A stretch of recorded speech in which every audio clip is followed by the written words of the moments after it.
The Miracle League hit a home run when this morning's guest picked up a microphone. Who is he? You'll meet him coming up next on Carolina People.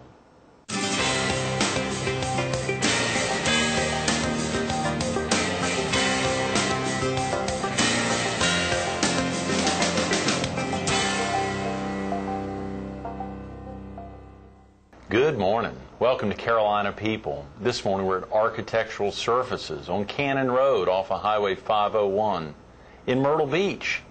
We're focused on the Grand Strand Miracle League, and we're visiting with the voice of the Miracle League, Sly McCoy. Good morning, Sly. Hi, thank you for having me. Thanks for coming in. Yeah. You do have a great voice, that's right, already. Yeah, I try my best. I try to keep it going. Soft and smooth, yeah. Yeah, I get compliments on it a lot, so I try to keep it the best I can, nice and smooth for the ladies. For the ladies, For the ladies. Like that. Yeah, do you sing at all, Sly? Yes, I've been in my high school choir for 4 years. I've done it my entire year. I ended it my last year of high school because I had some other things to take care of, but right. I've done it for basically 4 years in my high school career. Tremendous. And your last year was just this past year, right? Yes, I graduated 3 weeks ago. Oh, yeah. Fantastic. Are you planning on staying in the area? Oh, yes. I'm going to Coastal Carolina University. Great. Right up 501 here. Yes, I'm going to stay and do all I can. I'm not going to go. My parents wouldn't let me go anywhere else. Yeah, they told me I couldn't go anywhere else. I have to stay close to home. Oh, come on now. Well, I could go other places, but my mother wouldn't be too happy about it, so I decided I'd just stay at Coastal. I like that. Yeah. So you've got somebody, your mother's hopefully tuning in now at 7 a.m. Yes, yes. She's up. She wouldn't do anything else. She told me before I left the house, like I'm going to be up. So, right. Because I had to leave earlier, but she said I'm going to be up and ready. I love it. That's fantastic. Are you originally from the area, Sly? Yes, I was born here and lived here all 18 years of my life. Is that right? Yeah. That's amazing. We go on family trips, but we always come right back. Come back to Myrtle Beach, yeah. It's a great place to live. And your folks are from this area? My mother is from Austin, Texas, but my father made her move here, which is a good decision because I don't want to live in Austin, Texas. Yeah, it's a bad place to live. Is that right? No, it's not a bad place. Yeah. It's just really not Myrtle Beach. Not Myrtle Beach. Yeah, it's not Myrtle Beach. I couldn't see myself living there. So singing in the choir, did you ever get out on your own and do anything separate from the choir with being the voice of the Miracle League, or just knowing you had a good voice? Well, besides I do the national anthem for the Miracle League whenever they need a person to do the national anthem. Sure. Outside of the choir, I do things for the ROTC, which I am also in. Right. I was in. And I do that. Sure. I do the national anthem for them, too, whenever they need it. Great. But other than that, no, I haven't been asked to do anything else. Right. No American Idols or anything. No. My parents were trying to get me to do it for years, but I'm like, not quite. Not quite. Yeah. And thinking of, at Coastal, you plan on staying involved in ROTC or possibly getting in the choir up there? You thought about it? I'm not doing ROTC when I get to choir, but I'm going to major in dramatic arts and musical theater. Is that Coastal. right? So, yeah. Great place to do it. Yeah, great place to do it. And of course, Coastal's got so much going on right now. It's grown. Like, when I was in high school, like when I first got there, I would have never thought to go to Coastal. Right. But now I'm like, Coastal all the way. I think that's the best school to go to, actually, now. It is. And they keep a lot of folks from in the area. Especially like on the Grand Strand, and everybody wants to go to Coastal because it's closer to home and it's so much easier to get a good education when you go to Coastal and you can still be at home. Sure. And folks have really thought about, I guess the athletics have really helped things. Neil Wilson, the president of Horry Georgetown Tech, has talked about one of the things, unfortunately, they can have is a big football team, but it's amazing how it's changed the knowledge of the university in general. Yeah, the drama department is so amazing. All my friends are in the drama department now, so it's great. That's tremendous. Sly, what got you involved with the Miracle League originally? Well, my freshman year, we had to have a certain amount of community service hours for our OTC to get promoted to the next rank. Right. And one of the community service events was to do the Miracle League. And I just remember thinking, sure, this would be something. I'll just go out and play baseball with some of the children and then get my community service hours and get promoted. But after a couple games, I got into it more and more.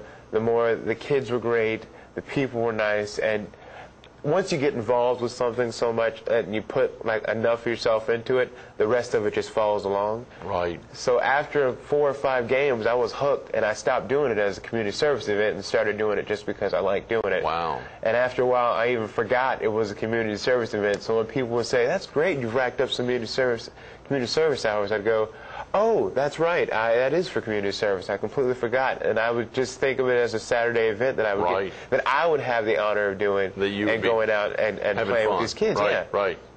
That is tremendous. And so it's on Saturday. For viewers who may not have called Tori Mackey when she was with us recently, or even Stephanie Russ or Raymond Child, we've had a lot of folks in the past with us. Yeah. Stephanie, I think it's Russ, formerly something else. But are you...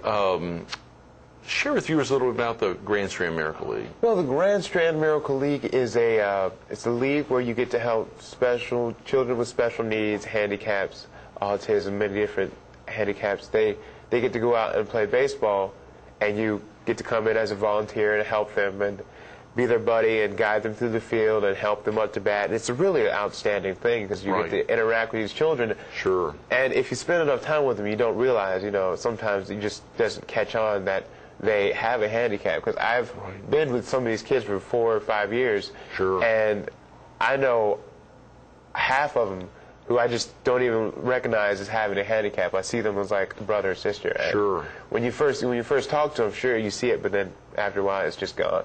And the field is actually behind, is it close to Myrtle Beach High School or Myrtle Beach Middle? It's behind Myrtle Beach Intermediate School. It's right behind by Pepper Gannon's. Right. It's right behind it. Sure, and they had a naming ceremony recently, I think, named it the James C. Benton Field, is that right? Yes.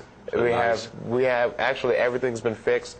We have a new concession stand. Yeah. And city helped us out with that. We have a new concession stand. We raised a whole bunch of money. Sure. People have been giving money, that's awesome that people to the Miracle League. Right. Oh yeah. We've had so many people helping us out and everything. Absolutely. And it's great because we've gotten everything. We have a new concession stand. Tori has her own office right there. No way. Yes, she does. I did not know that. It's air conditioned and everything, which is great because 2 weeks ago we had a game and it was so hot. I mean, last week was our last game, but 2 weeks ago it was so hot that I remember like half of us just went in Tori's office and just turned the air conditioning all the way up and just sat there like, oh, it feels so good. And we didn't, like, in between games, because there's 3 games a day, so you don't have anything to do until all the players get there. So everybody who's doing like things, like I'm doing the announcing and there's other people doing other things. If you're hot, so we just went back there. I grabbed a water and I was like, I'm going to take a break. I put on a CD and I went back and just sat in a chair and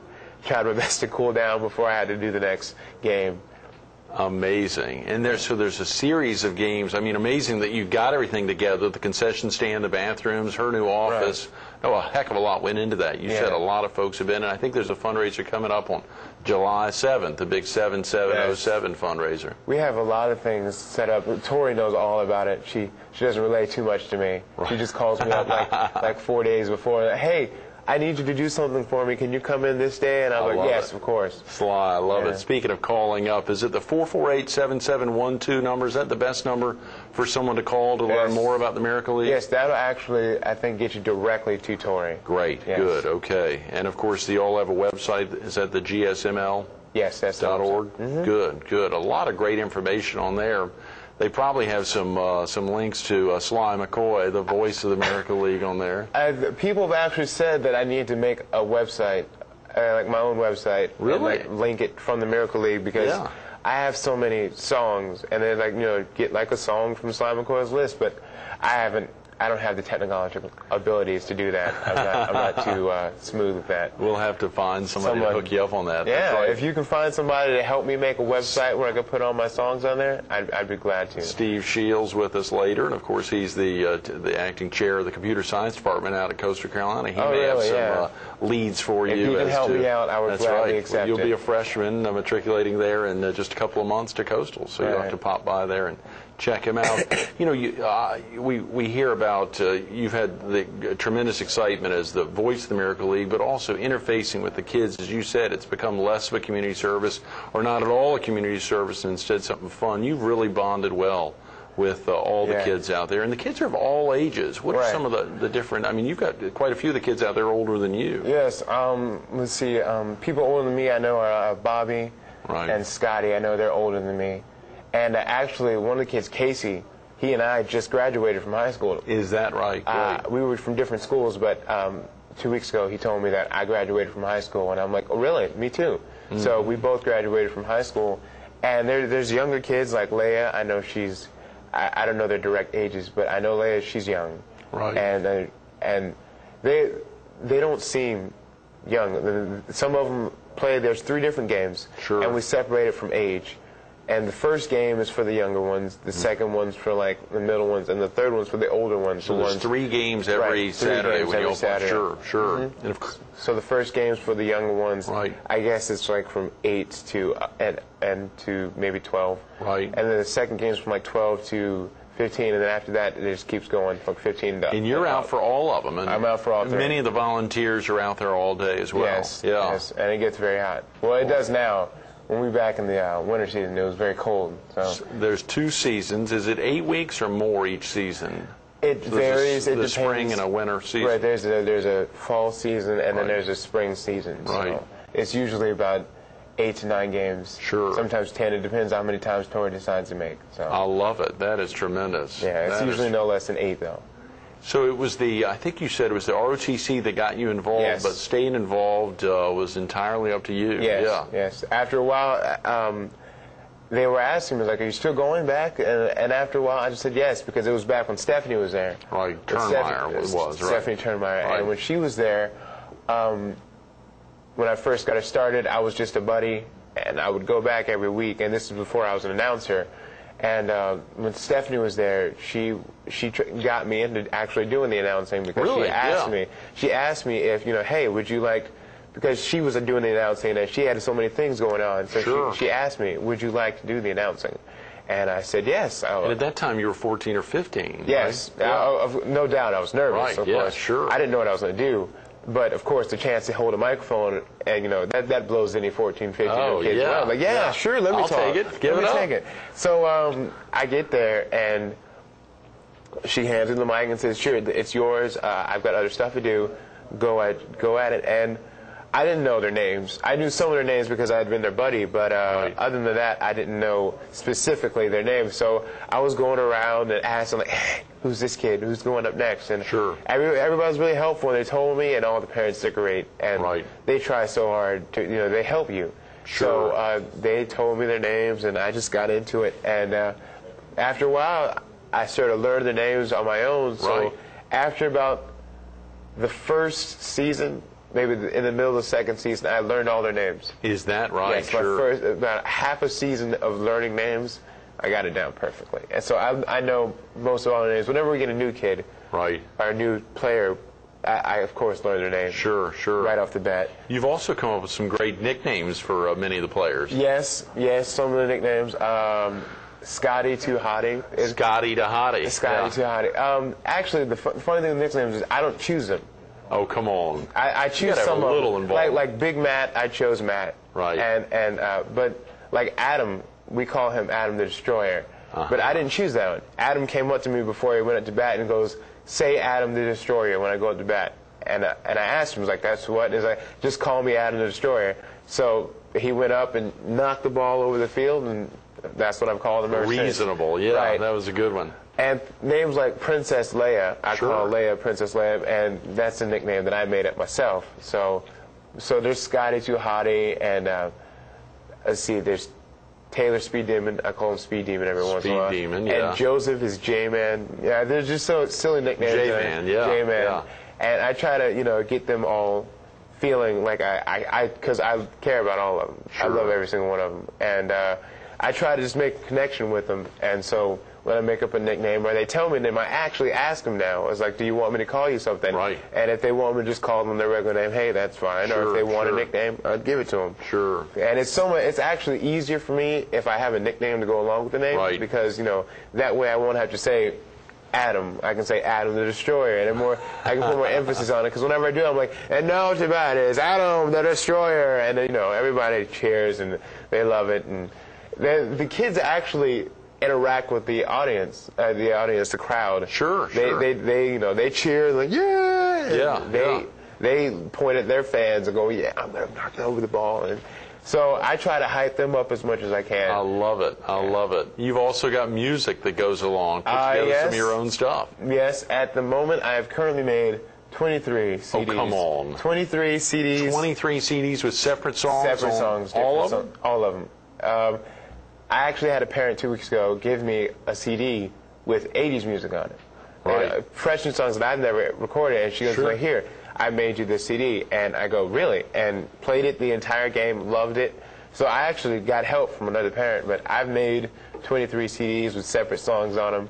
And I started doing that because I found that my announcing can be a little bland. Not everybody enjoys. It's in the Sly, enjoys Sly McCoy saying, "Oh, and now it's about is Matt or Matthew or Michaelis." No, not everybody, just enjoys that. So I put a little music on. Actually, this was also back with Stephanie, and we had some problems because I would put the microphone up to the boombox whenever it would play, so that we could amplify the sound. Sure. And of course that causes some problem for the children because of loud music and everything. Oh, yeah. But this is before we also got our new system from the city. The sound system. The new sound system from the city. So it was also, we had some bad speakers and they would mess up and blare loud music at random times. So we had to think of ways to do that, but I finally we figured out how to just turn the volume all the way, keep the microphone away from it, and that's what we've been doing. But now we have the new sound system, we have 2 different mics. Mm-hmm. And one mic goes, I can put one mic next to the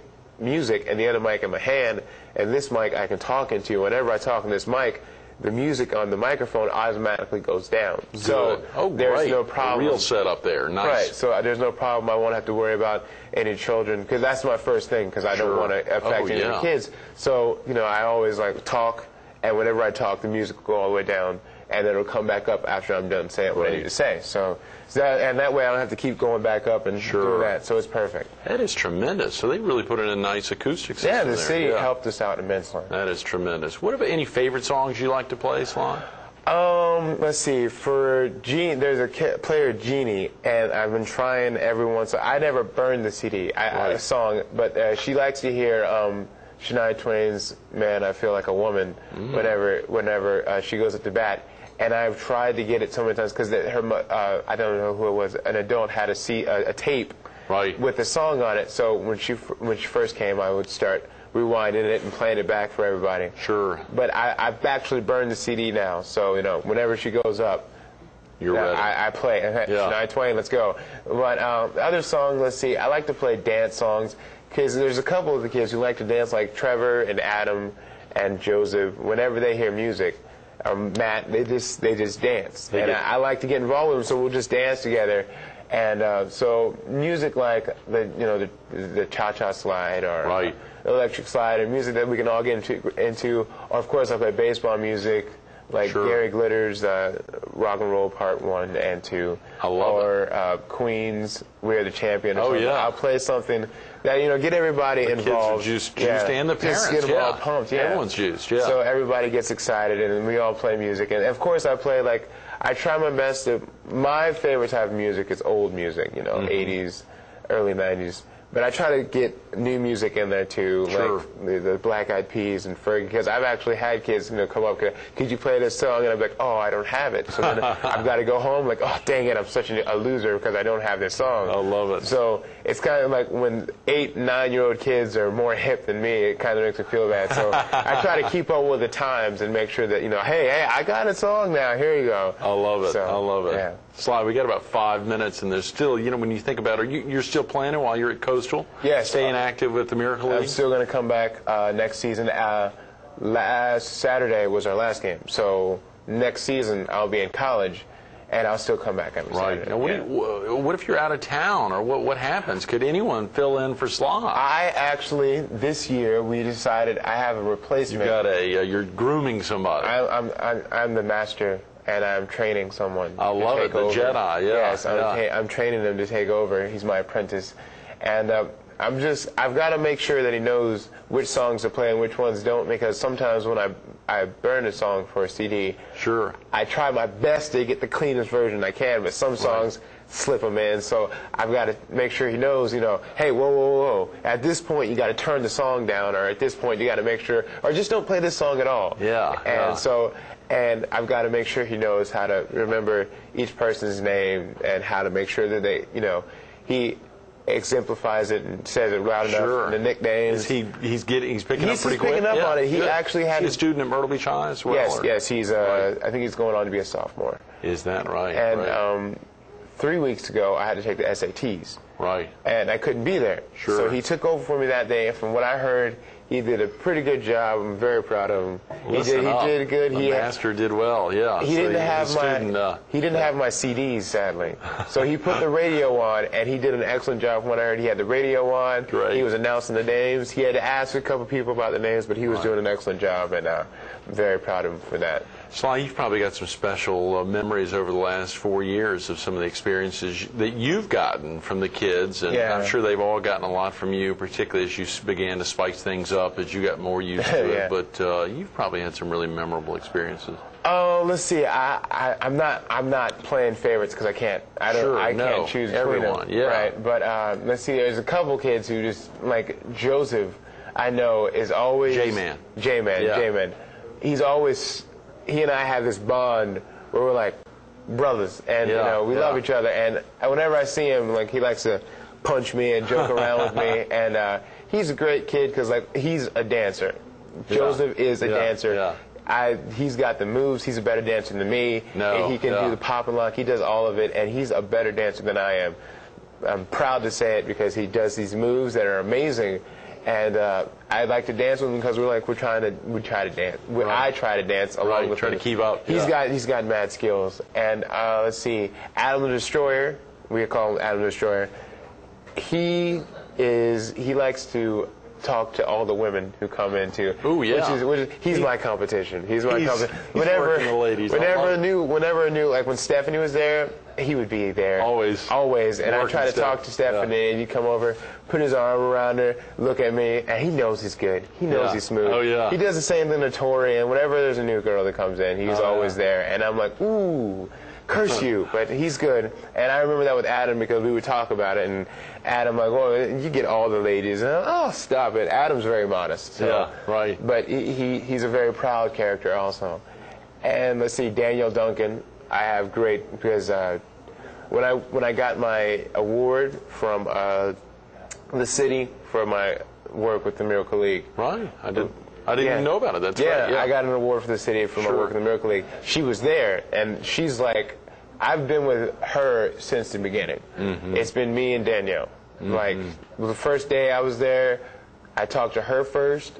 I was like her buddy, and I've known her since because she's Mrs. Duncan's daughter. Right. So I've been with her since the beginning. I've helped her, and we have this bond where whenever I scream her name, she always screams back at me, and we have a go and touch it. She's great. So I love every single one of the kids. Probably some of the parents that you've been real active with as well that have really. A lot of the parents are coaches. Sure. So I have a great bond with a lot of the parents because I play with them. I remember one season, one of the coaches was pitching, and I would mock them and say this pitcher stinks, because whenever we throw it, we don't like to say oh, the kid, whenever they strike out or something, pitcher sucks, get a new pitcher. So one time they threw the ball at the fence, so that was uncalled for, and the next thing I know, I'm going around.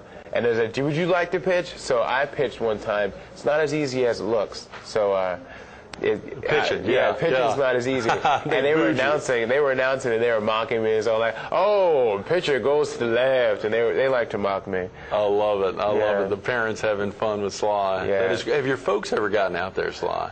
Yes, my mother and my father come out. My father's come out twice. My mother comes out a lot. She likes to watch. My grandmother and they were down for when I came out for graduation, and they tried to make it, but it's my grandmother, so they got to experience all of Myrtle Beach because there's so much experience, and so they couldn't make it. But my mother and my father are very supportive, and they come in. Think about what life would be without the Miracle League. I mean, can you even imagine it now after 4 years of your involvement? I mean, just how it's impacted your life. Nah, I mean, because I've gotten so much. I actually got from an unknown person. I've got a $4,000 scholarship to go to Coastal, and I don't know who it is. but I would not have gotten that if it wasn't for the Miracle League. And I'm a better person because I've been at the Miracle League and I've got to interact with these children, because I would have not been who I am today if it wasn't. I'm not as open.